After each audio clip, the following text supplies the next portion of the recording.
கொடைக்கானலில் கோடை விழா 61வது மலர் கண்காட்சியுடன் தொடங்கியுள்ளது. கூடுதல் விவரங்களை செய்தியாளர் கார்த்திக்கிடம் கேட்கலாம். கார்த்திக், கொடைக்கானலில் நடக்கக்கூடிய கோடை விழா எப்படி நடைபெற்றுக் கொண்டிருக்கிறது? விவரம். நிச்சயமாக, அதாவது கொடைக்கானலில் கோடை விழாவானது 61வது மலர் கண்காட்சியுடன் தற்போது துவங்கி இருக்கிறது. தமிழகத்தை சேர்ந்த உயர் அரசு அதிகாரிகள் தற்போது 61வது மலர் கண்காட்சியை துவங்கி இருக்கிறார்கள்.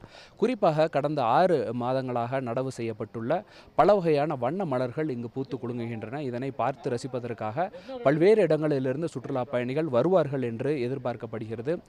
தொடர்ந்து கொடைக்கானலில் இருக்கக்கூடிய இந்த மலர் கண்காட்சி மைதானத்தில் சிறப்பு ஏற்பாடுகளும் கூட செய்யப்பட்டிருக்கிறது. கிட்டத்தட்ட 70,000 மலர்களை கொண்டு, கொய் மலர்களை கொண்டு கிட்டத்தட்ட தத்ரூபமான 7 உருவங்கள் இங்கு பொறிக்கப்பட்டிருக்கிறது. மயில், சேவல், நெருப்புக்கோழி மற்றும் இங்கு இருக்கக்கூடிய செல்ஃபி பாயிண்ட் உள்ளிட்ட பல்வேறு தத்ரூபமான உருவங்கள் இங்கு பொறிக்கப்பட்டிருக்கிறது. தற்போது இங்கு இருக்கக்கூடிய இந்த காட்சிகளை இங்கே நம்முடைய ஒளிப்பதிவாளர் காண்பித்துக் கொண்டிருக்கிறார். மேலும் இங்கே இருக்கக்கூடிய ஏற்பாடுகளை இங்கே இருக்கக்கூடிய கிட்டத்தட்ட 2000க்கும் மேற்பட்ட மலர் தொட்டிகள் இங்கு வைக்கப்பட்டிருக்கிறது. இந்த மலர் தொட்டிகளில் இருக்கக்கூடிய பல வகையான வண்ண மலர்களை இங்கு தற்போது பார்வையிட்டு வருகிறார்கள். மேலும் பல்வேறு இடங்களிலிருந்து கொண்டு வரப்பட்டிருக்கக்கூடிய காய்கறிகள் மற்றும் பழங்கள் உள்ளிட்டவை இங்கு காட்சிப்படுத்தப்பட்டிருக்கிறது. இதனைத் தொடர்ந்து பல்வேறு கண்காட்சிகளும் கூட இங்கு நடைபெற இருக்கிறது. மேலும் இந்த கண்காட்சியை காண்பதற்காக தொடர்ந்து இங்கு சனி மற்றும் ஞாயிற்றுக்கிழமைகளில் அதிக அளவில் சுற்றுலா பயணிகள் வருவார்கள் என்றும் எதிர்பார்க்கப்படுகிறது. தகவல்களுக்கு நன்றி கார்த்திக்.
உடனுக்குடன் செய்திகளை தெரிந்து கொள்ள சன் நியூஸ் பெல் ஐகானை கிளிக் பண்ணுங்க.